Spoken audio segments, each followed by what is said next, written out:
പ്രസംഗത്തിൽ പ്രധാനമന്ത്രി നരേന്ദ്രമോദിയോട് തെരഞ്ഞെടുപ്പ് കമ്മീഷൻ വിശദീകരണം തേടിയിരിക്കുന്നു. ഏപ്രിൽ 29 രാവിലെ 11 മണിക്കകം നരേന്ദ്രമോദി മറുപടി നൽകണം. രാജസ്ഥാനിൽ തുടർച്ചയായി നടത്തിയിട്ടുള്ള വർഗീയ പ്രസംഗങ്ങൾ വലിയ തോതിലുള്ള ചോദ്യങ്ങൾ ഉയർത്തിയിരുന്നു. തെരഞ്ഞെടുപ്പ് കമ്മീഷൻ മൗനമാണ് എന്ന ആരോപണം ഉണ്ടായിരുന്നു. ഇപ്പോൾ ഇതാ മോദിയെ തെരഞ്ഞെടുപ്പ് കമ്മീഷൻ ഒരു തരത്തിൽ നടപടിയെടുക്കുമോ ഇല്ലയോ എന്നുള്ളത് അറിയില്ല. എന്തായാലും വിശദീകരണം ചോദിക്കുകയെങ്കിലും ചെയ്തിരിക്കുന്നു എന്നുള്ള കാര്യമാണ് വരുന്നത്.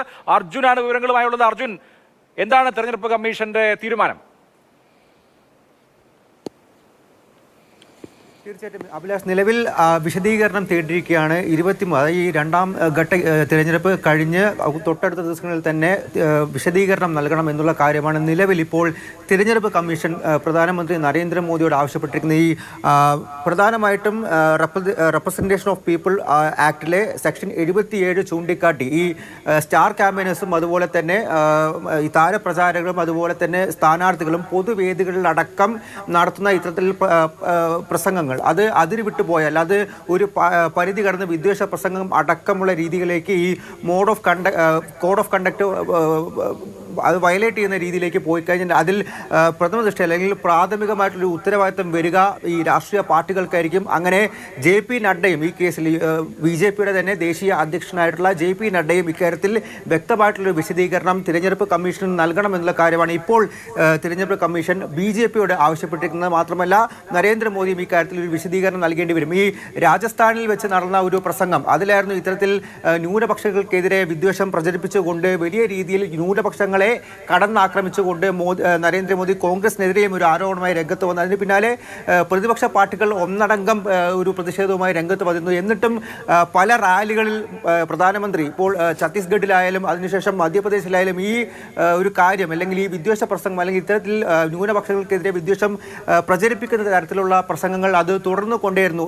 ഇത്തരം കാര്യങ്ങൾ ഉണ്ടായിട്ടും അതിൽ തിരഞ്ഞെടുപ്പ് കമ്മീഷന്റെ ഭാഗത്ത് നിന്നും കൃത്യമായിട്ടുള്ള ഇടപെടലോ ഒരു കാര്യമോ ഒന്നും തന്നെ ഉണ്ടായില്ല. മറിച്ച് മൗനം തുടർന്നുകൊണ്ടേയിരിക്കുകയായിരുന്നു. ഇത്തരത്തിലൊരു ആരോപണം തിരഞ്ഞെടുപ്പ് കമ്മീഷനെതിരെ ഉൾപ്പെടെ വന്നിരുന്ന സാഹചര്യത്തിലാണ് ഇപ്പോൾ വളരെ പ്രധാനപ്പെട്ട ഒരു കാര്യം സംഭവിക്കുന്നത്. നരേന്ദ്രമോദിക്കെതിരെ ഈ വിദ്വേഷ പ്രസംഗത്തിൽ വിശദീകരണം തേടിയിരിക്കുകയാണ്. നരേന്ദ്രമോദിക്ക് മാത്രമല്ല പല കാര്യങ്ങളിൽ ഈ രാഹുൽ ഗാന്ധിക്കെതിരെയും പ്രത്യേകിച്ചും പലതരത്തിൽ ഈ കോഡ് ഓഫ് കണ്ടക്ട് ലംഘിക്കുന്ന രീതിയിൽ പ്രസംഗം നടത്തിയെന്നുള്ള കാര്യങ്ങൾ ആരോപിച്ച് കോൺഗ്രസിനെതിരെയും വിശദീകരണം തേടിക്കൊണ്ട് ഒരു നോട്ടീസ് നൽകിയിട്ടുണ്ട് നിലവിൽ തിരഞ്ഞെടുപ്പ് കമ്മീഷൻ. അങ്ങനെ മല്ലികാർജുൻ ഖാർഗെയും അതുപോലെ തന്നെ JP നഡ്ഡയുമായിരിക്കും ആദ്യഘട്ടത്തിൽ ഈ വിശദീകരണം നൽകേണ്ടി വരിക. പിന്നാലെ തന്നെ നരേന്ദ്രമോദിയോടും ഇത്തരത്തിൽ വിശദീകരണം നൽകണം ഈ വിദ്വേഷ പ്രസംഗത്തിൽ എന്നുള്ള കാര്യമാണ് ഇപ്പോൾ തിരഞ്ഞെടുപ്പ് കമ്മീഷൻ ആവശ്യപ്പെട്ടിരിക്കുന്നത്. അതേസമയം തന്നെ സാധാരണ ഇത്തരത്തിൽ വിദ്വേഷ പ്രസംഗം ഉണ്ടാകുമ്പോൾ അതിന്റെ പ്രാഥമികമായ ഉത്തരവാദിത്വം ആ പാർട്ടിക്കാണ്. അതിന്റെ അടിസ്ഥാനത്തിലാണല്ലോ JP നദ്ദ വിശദീകരണം നൽകേണ്ടി വരിക. ഇങ്ങനെയുള്ള ഈ സെക്ഷൻ അനുസരിച്ചുള്ള ഇത്തരം കുറ്റങ്ങൾക്കുള്ള അല്ലെങ്കിൽ കുറ്റം ആരോപിക്കപ്പെടുമ്പോൾ ഉള്ള തുടർ നടപടി എങ്ങനെയാണ് തെരഞ്ഞെടുപ്പ് കമ്മീഷന്റെ ഭാഗത്തുനിന്ന്? സാധാരണ നിലയിൽ കർശനമായ ഇടപെടലുകൾ ഉണ്ടാകാറുണ്ടോ? ഇപ്പോൾ BJPക്കെതിരെ എന്തെങ്കിലും ഒരു പരാതി വന്നാൽ കമ്മീഷൻ ഇടപെടുന്നില്ല എന്നതാണല്ലോ പ്രതിപക്ഷം അടക്കം എപ്പോഴും ആരോപണം ഉന്നയിക്കുന്നത്. ഇതിന്റെ തുടർ നടപടി ഏത് തരത്തിലാകും നമ്മൾ പ്രതീക്ഷിക്കേണ്ടത്?